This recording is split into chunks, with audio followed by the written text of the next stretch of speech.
ज्ञान योग केवल सन्यासी के लिए ही उपयुक्त है। कर्मयोग अन्य सभी वर्गों के व्यक्तियों के लिए सहज और सुगम मार्ग है, किंतु इसके मूल में निष्काम भाव से कर्म करने का ही शास्त्र निर्देश करते हैं। कर्मयोगी के अपने कर्म के माध्यम से जो फल प्राप्त होता है उसे भी वह परमात्मा को अर्पित करे तथा अपने को कर्तव्य भाव से मुक्त कर जीवन यापन करे। यह इस योग की अपरिहार्य शर्त है। कर्म के बिना मनुष्य रह नहीं सकता, किंतु समय और सावधानी से उसके प्रति अनासक्ति का भाव दृढ़ किया जा सकता है। आसक्ति ही दुख को जन्म देती है, कर्म नहीं।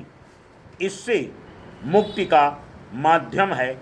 इस भाव को अपने अंदर विस्तार देने का प्रयास कि मैं मात्र निमित्त हूँ।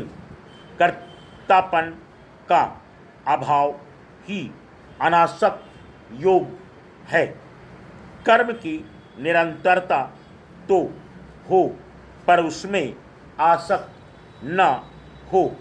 ऐसा करने से बिना जप तप के, बिना परिवार छोड़े व्यक्ति जीवन मुक्त हो सकता है। ऐसे आत्ममुक्त लोग समाज में सदैव रहे हैं, आज भी हैं और कल भी रहेंगे। ऐसे व्यक्तियों से ही सामाजिक संतुलन बना रहता है।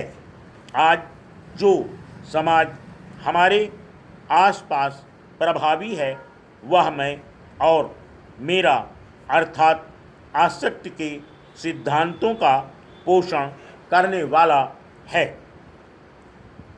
पूजा, उपवास, तीर्थ यात्राएं अपने को शुद्ध करने के धर्माचार्यों द्वारा बताए गए मार्ग हैं। दूसरे अर्थों में ये भी उन्हीं कर्मों का रूप हैं जो व्यक्ति अपनी आवश्यकता के लिए करता है। ये व्यर्थ नहीं है, पर इनसे इंद्रिय संयम या इंद्रिय जय की उपलब्धि नहीं होती। इनसे मात्र सात्विक सुख की प्राप्ति होती है। इसे प्राप्त करने का सहज मार्ग है अपनी हर इंद्रिय की भूख प्यास पर दृष्टि रखना। आँख जो देखे उसमें लिप्त न हो। कान, जिह्वा, स्पर्श आदि इंद्रियां इसी तरह अपना स्वभाव कायम रखते हुए इनके प्रति ऐसा करने के लिए मन को सत्संग से जोड़ना पड़ेगा। जैसी हो संगत वैसी बने मन की रंगत।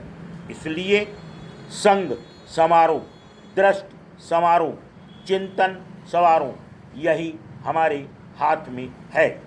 कर्मयोगी को किसी धर्म का अनुयायी होने या अस्तित्व होने या आत्मा का अनुसंधान करने की आवश्यकता नहीं है।